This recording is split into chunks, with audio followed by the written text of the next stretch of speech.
Hi, I'm Lizzie and I make videos on YouTube under Lizzie's Answers. I think that I'm the least likely convert, and so often sometimes I'll just wake up and still be shocked that I converted in because I grew up in such an anti-Catholic environment. My Protestant church, Churches of Christ, actually thought all Catholics were going to hell because they were not full immersion baptized.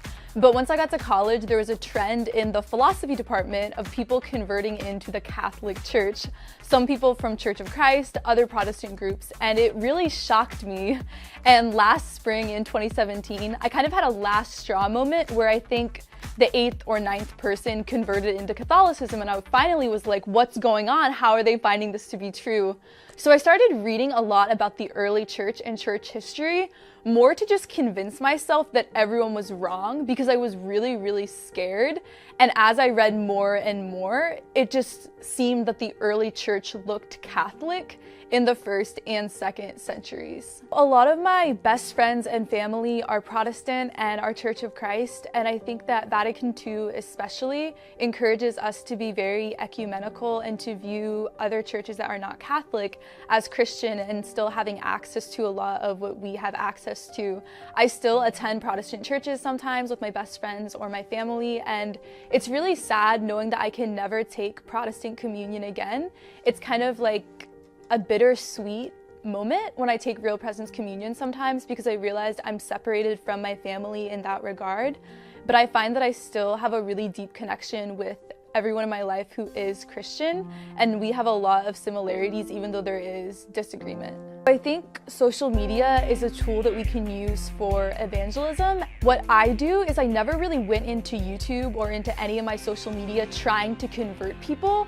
Instead, it's something that comes out naturally. And I think if your entire goal is to just change people's minds and try to get them to be a certain way, it's not going to work and it's going to come across as very fake and not genuine.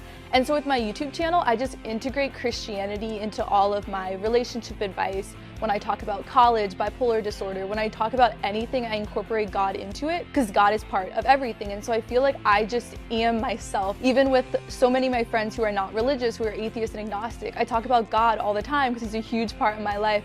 But it's never in a way to try to change people, but just being who I am. If you're really close to God and you pray throughout the day and are always going to church events and have church friends, you're just gonna naturally be talking about it. It's naturally gonna come up. And so my best advice for sharing God over social media is to just be really close to God, and it will naturally flow out and attract people to want to learn more. I was diagnosed with bipolar disorder at the beginning of 2016, but the way that being in depression helped me to kind of want to be Catholic is that I feel like there's not a place for suffering theology in Protestantism. There's a lot of cliches I hear, like everything happens for a reason, God will never give you more than he can handle, everything works for good, just like these cliches that are so extremely hurtful when you're in the midst of suffering with a mental illness.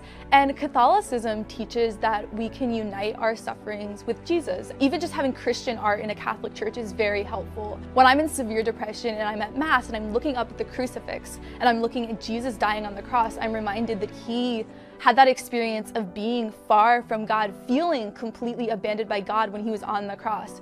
So when he says, God, why have you forsaken me? I have that same exact experience every time I'm in a depression episode.